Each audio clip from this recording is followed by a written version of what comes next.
So, guys, may share lang ako. Pinakita akong portal. Like, sobrang close ko sa ako tumitira. So, sa isang episode ko, sinabi ko, hindi ako titira sa puno, pero tumira ako sa puno. And nakahanap nga pala ako ng diamonds eh.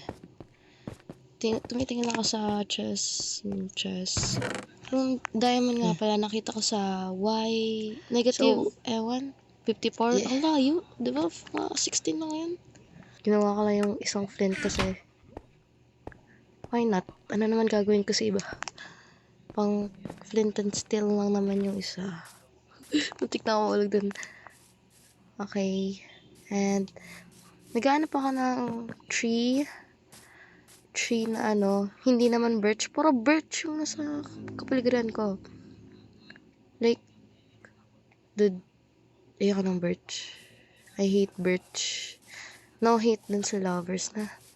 Naghanap ako ng favorite kong wood. Oak. Joke. Spruce yung favorite ko. Pero oak yung hinanap ko. So, pumunta lang ako sa cave na to kasi malay mo, merong diamonds. Kaso, bye.